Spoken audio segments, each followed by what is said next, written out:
ሰላም ውድና የተከበራችሁ የሁሉ ሚዲያ ቤተሰቦች እንደምን ዋላችሁ? እንዴት ናችሁ? ሰላም ናችሁ ወይ? እኔ ያለው እግዚአብሔር ይመስገን። እንግዲህ ዛሬ ደግሞ በአቶ ደጉ አንዳርጋቸው ምክንያት ነው እንግዲህ የምናወራው። እንግዲህ መነጋገሪያ ሆኗል። አቶ ደጉ አንዳርጋቸው ማለት እንግዲህ የአማራ ክልል መንግስት የነበረ እንዲሁም ደግሞ የውጭ ጉዳይ ሚኒስቴር ነበረ ካልተሳሳትኩኝ፣ እንደዛ ነበረ እንደሚታወቀው። አሁን ግን በቃ አሜሪካን ሀገር የፓርኪንግ ሰራተኛ ሆኗል። በዚህ በቃ ሰው ቪዲዮውን በጣም ማን እንደቀረጸው አይታወቅም። ቪዲዮ መነጋገሪያ ሆኗል። እንግዲህ አቶ ደጉ አንዳርጋቸው እንግዲህ ምላሽ ሰጥቷል ማለት ነው። መሳይ ጌታቸው እንግዲህ በኢሳት ጠይቆታል። መሳይ እንግዲህ ሲጠይቀው ምንድን ነው ያለ? እኔ ከሀገሬ ስወጣ ሻንጣይን ብቻ ነው ይዤ የወጣሁት እና ስለዚህ የግድ በሰው ሀገር ደግሞ ራሴን ሰርቫይቭ ማድረግበት የግድ መስራት ስላለብኝ አዎ እየሰራው ነው አለ ማለት ነው። እና እንዴት አጀንዳ ልሆን እችላለሁ? ለምንድን ነው አጀንዳ እንደዚህ እየተደረግኩት? የአማራ ሕዝብ አሁንም ቢሆን ችግር ላይ ነው ያለው። የአማራ ሕዝብ ነው እንጂ አጀንዳ ሊሆን የሚገባው እኔ አጀንዳ ሊሆን አይገባም ብሎ እንግዲህ በኢሳት ቀርቦ እንግዲህ ያው ምላሽ ሰጥቷል ማለት ነው። ሰው በጣም መነጋገሪያ አድርጎታል። በነገራችን ላይ እንግዲህ ከደጉ ብዙ ነገር መማር ይቻላል። ለምንድን ነው ሾልኩ የወጣው? ቆይ እኔ ስወጣ ከሀገሬ ሻንጣዬን ብቻ ነው ይዤ የወጣሁት። ምንም አይነት ነገር አልያዝኩም። ምንም አይነት ነገር ገንዘብ የለኝም። ስለዚህ በሰው ሀገር ደግሞ የግድ ራሴን ማስተዳደር ስላለብኝ መስራት ስላለብኝ ያው ካልሰራው ደግሞ መኖር አይቻልም። ብዙ ወጪ ይጠይቃል። ለዛ እኔ ያው እየሰራው ነው። ቪዲዮን ማን እንደቀረጸኝ አላውቅም፣ ነገር ግን ሲዘዋወር አይቼዋለሁ። በጣም መነጋገሪያ ሁኛለሁ እና ይሄ ልክ አይደለም። አጀንዳ ሊሆን የሚገባው የአማራ ሕዝብ ነው እንጂ እኔ አጀንዳ ሊሆን አይገባኝም ብሏል። እንግዲህ መንግስት የነበረ የአማራ ክልል ያው ፕሬዚዳንት ነው የሚባለው እንደዛ ነበረ በፊት ከነ ነፍሳቸውን ይማር እንግዲህ የአማራ ክልል መንግስት እነ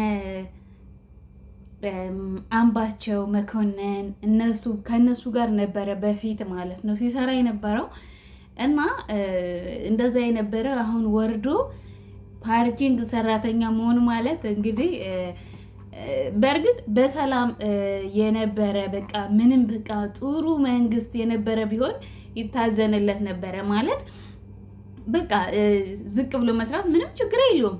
ምንም እና እሺ አሜሪካን ሀገር ሂዱ መንግስት እንዲሆን የፈለጉት ወይስ እንዴት ነው? እኔ መነጋገሪያ ያደረጉት ሰዎች ማለት ነው ምን እንዲያደርግ ነው? የትራምፕን ቦታ እንዲይዝላቸው ፈልገው ነው?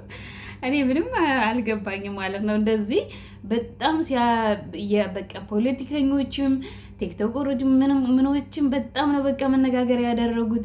ሰበር ዜና እያሉ በቃ ስለሱ በጣም ያችን ቪዲዮ ሲያመላልሷት ሲወስዷት ሲመልሷት ነበረ ማለት ነው። እንግዲህ እየሰራ ነው፣ ፓርኪንግ እየሰራው ነው ብሏል ማለት ነው እሱ።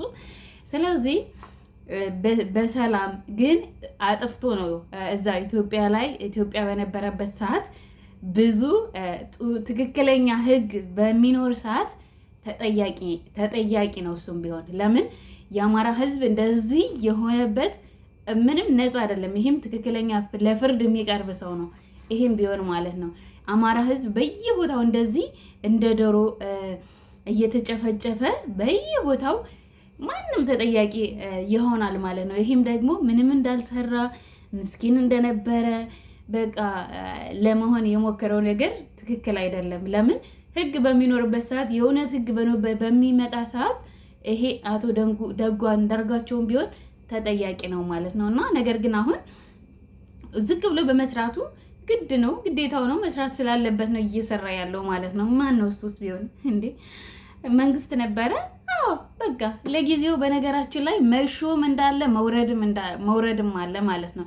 ይሄንን ያልተገነዘቡ ሰዎች ናቸው አሁን ከተሰቀለን አንወርድም ብለው በጣም ብዙ ነገር እየሰሩ ያሉት ማለት ነው። እና ስለዚህ ያው መንግስት በወቅቱ የትልቅ ባለስልጣን ነበረ። ነገር ግን ደግሞ አሁን ደግሞ ያው ሰላም እንደማንኛውም ሰው እየሰራ ነው ማለት ነው። እዛ ሀገር ደግሞ አሜሪካን ሀገር ደግሞ የግድ ካልተሰራ መኖር አይቻልም። ስንትና ስንት ወጪ ነው ያለው ማለት ነው። ብዙ አይነት የተለያየ ቢል ይመጣላችኋል፣ በራችሁ ላይ ይቀመጥላችኋል፣ ትከፍላላችሁ። ታዲያ እንግዲህ አቶ ደጉ አንዳርጋቸው ምንም ሳይሰራ ምኑ ሊከፍለው ነው? ቤት ኪራይ አለ፣ ስንት ነገር አለ እኮ እና ስለዚህ ምንም የለኝም ደሃ ነበርኩ ምንም ነገር የለኝም ነው እንግዲህ ያለው።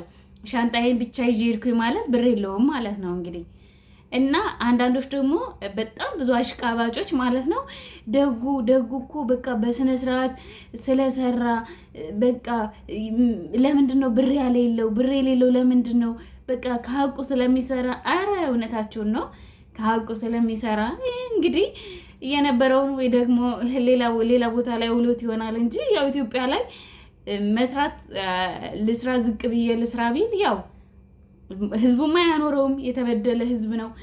ለዛ ነው እንግዲህ ብን ብሎ መጥቶ እዚህ መኪና ፓርኪንግ የሚሰራ ማለት ነው በአሜሪካን ሀገር። ስለዚህ ምንም ብርቅ አይደለም ማለት ነው። ሁሉም በነገራችን ላይ ወደ አሜሪካን እንደዚህ አውሮፓ ሀገራት የሚኖሩ ሰዎች ዝቅ ብለው በቃ በትምህርታቸው የሄዱ ካልሆነ በስተቀር ያልሆኑ ካልሆኑ እውነት መንገድ የሚጠርጉ በቃ ዝቅ ብለው አሮጊት የሚንከባከቡ ስራው እንደዛ ነው። ፓርኪንግማ በቃ ፓርኪንግ ማለት በጣም ምርጥ ስራ ነው። አንዳንዶች እንደውም ለደጉ ፓርኪንግ አይገባውም እያሉ ነው ማለት ነው። ፓርኪንግ አይገባውም ይበዛበታል እንዲያውም እያሉ እንግዲህ በጣም ግማሾቹ ደግሞ በጣም ጀግና በእውነት በቃ ለብዙ ነገር ለአማራ ህዝብ ብሎ ነው እንግዲህ ዝቅ ብሎ የሚሰራው። ለራሱ ብሎ ነው። ለምንድን ነው ለአማራ ህዝብ ብሎ ዝቅ ብሎ የሚሰራው? ለራሱ ነው። ራሱን ለማስተዳደር ነው ዝቅ ብሎ የሚሰራው እንጂ ለአማራ ህዝብ አይደለም ማለት ነው። እና እዛው ቁጭ ብሎ ነበረ። ለአማራ ህዝብ ቢሆንማ ሀገሩ ላይ ቁጭ ብሎ የሚደረገውን በትክክለኛው መንገድ ማገዝ የነበረበት ማለት ነው። ነገር ግን እሱ ሸሽቶ መጥቶ እንግዲህ አሜሪካን ሀገር ተደብቆ ተሸሽጎ እየኖረ ነበረ። ያው ድንገት ነው እንግዲህ መቼም ህዝቡ እኮ አንዳንዴ የእውነት ህዝብ አይጥመዳችሁ የእውነት። እና እንግዲህ ማን ቤት ታይቶ እንደሆነ እንግዲህ ያችን ቪዲዮ ያወጣው እንግዲህ ማን ሊሆን ይችላል? እንዴት ታወቁት? እውነት የሚገርም እኮ ነው። እና ስለዚህ ለራሱ ብሎ ነው እየሰራ ያላት ወደጉ እንግዲህ ለራሱ ብሎ ነው እየሰራ ያለ እንጂ ለአማራ ህዝብ ብሎ አይደለም። አሁን እዛ በኢሳት ቀርቦ በቃ ምስኪን እያጫወተው ነው ማለት ነው። እና አንዳንዴ ያው እንደዚህ አሁን በስልጣን በነበረበት ወቅት ብዙ ነገሮችን መቀየር ማድረግ ይችል ነበር አይደለ? ነገር ግን እሱን አልሰራም። ብዙ ነገሮች ሰርቶ ነው እንግዲህ እዚህ ተደብቆ እየኖረ ያለው ማለት ነው። እና ስለዚህ ያን ያክል የሚደነቅም ምንም ምን አይደለም። ያደረገው ነገር መስራት ስላለበት ሰራ። በቃ ሌላ ምንም ነገር የለውም ማለት ነው። የግድ መስራት ስላለበት እዛ ሀገር ምንም ነገር ካልተሰራ መኖር ስለማይቻል ማለት ነው። መኖር ስለማይቻል ነው እዛ ሀገር እየሰራ ያለ። እሱ ደግሞ አዎ እኔ ምንም የለኝም የግድ መስራት ስላለብኝ ነው ብሏል። ራሱም ተናግሯል ሲጀመር። እና እንዲሁም አጀንዳ ባታደርጉ ኑሮ ጥሩ ነበረ። እንግዲህ ግማሹ ሰው እየሳቀበት ነው። በነገራችን ላይ እንዴት መንግስት ሆኖ የአማራ ክልል መንግስት ሆኖ እንዴት አሁን ዝቅ ብሎ ፓርኪንግ ይሰራል እያሉ በጣም መነጋገሪያ በጣም ማለት ነው እያደረጉት ነው። አንዳንዶች ደግሞ እረ ልክ ነው በቃ ምንም ሰላማዊ ሰው ስለሆነ ነው ምንም አይነት ነገር እየሰራ ስላልሆነ ነው እንደዚህ ብሎ ዝቅ ብሎ የሚሰራው። እዛ አሜሪካን ሀገር ማንንም መንካት ስለማይችል በቃ ስለዛ ነው እንጂ እና ደግሞ ለራሱ ሲል ነው እየሰራ ያለው። ለራሱ ብሎ ነው እየሰራ ያለው በነገራችን ላይ። እና አንዳንድ ሰዎች ብዙ አታሽቃብጡ ይስራ። ምን እነኛ ብቻ ተመችቶኛል የእውነት ይበዛበታል። ፓርኪንግ ለምን አይሰራም? ምንድነው ችግሩ? ምንድነው ማለት ቢሰራ ምንም ችግር የለውም። በእርግጥ የነበረበት ከሚኒስቴሮች ጋር ሲነጋገር የነበረ ሰው ቁጭ ብሎ መኪና ወደዚህ ጥገዝ ማለት ትንሽ በእርግጥ እንትን ይላል። ግን ደግሞ ያለው አሜሪካን ሀገር ነው፣ የሚከፈረው በዶላር ነው። ስለዚህ በነፃነት ነው እየኖረ ያለው ማለት ነው። እና እናንተ ዝም ብላችሁ ተውት፣ ይስራበት፣ ሰውየው ይስራበት። ገና ላይ የተንጠለጠላችሁ ወርዳችሁ እንደደጉ ገና መንገድም ልጠርጉት ትችላላችሁ። የስንት እንባ ያለባችሁ ስንት አይነት ሰዎች አላችሁ ማለት ነው። የምስኪን እንባ ስንት በየቦታው እያለቀሱ በጣም እያነቡ እያለቀሱ የእናቶች ለቅሶ፣ የህፃናት ለቅሶ፣ የአረጋውያን ለቅሶ ገና መሬት አውርዶ እየከሰከሳችኋል ማለት ነው። ላይ ያላችሁ በቃ ማንም እውነት ምንም ስልጣን ትሾማላችሁ፣ ትወርዳላችሁ። አለቀ። እንግዲህ ከደጉ ምን መማር ያለባችሁ ነገር በቃ እንደዚህ ነው። ለምን ትልቅ ደረጃ ላይ የነበረ ሰው ወርዶ እዚህ መኪና ፓርኪንግ መኪና ሲጠብቅ እንግዲህ አስቡት። እና ምንም ችግር የለውም። ስራ ክቡር ነው። ሰው ምንም ሊስትሮም ሊሰራ ይችላል ከተገኘ እና ያን ያክል ምንም አጀንዳ ሆኖ የሚመላለስበት ነገርም የለም። በእርግጥ ትንሽ የነበረበት ስልጣን ነው እንደዚህ መነጋገር ያደረገው እንጂ ሁሉም ወደ ሌላ ሀገር ሲኬድ እንደሚታወቅ ነው። ስራው ዝግ። በትምህርት ሄዳችሁ በትምህርታችሁ የማትቀጠሩ ከሆነ በቃ ዝግ ብሎ ነው የሚሰራ ሁሉም። አሜሪካን ሀገር የሚኖሩ ሰዎች ወይም የተለያየ ሀገር የሚኖሩ ሰዎች የሆነ አውሮፓ፣ አሜሪካ የሚኖሩ ሰዎች እኛ እዛ ላይ የሚሰሩትን ራሳቸው ያውቃሉ። እኛ ሀገር ሲመጡ ግን እንዴት እንደሚመጻደቁብን ታውቃላችሁ አይደል? መቼም መሬት አይንካይ ነው የሚሉ፣ እዛ ግን መሬት ሲጠርጉ የሚሉ ሰዎች ናቸው ማለት ነው። መሬት አይንካይ ብሎ በቃ ዶላር ይበትናሉ በየቦታው፣ ለአዝማሪ ለዝዋሪ ይበትናሉ።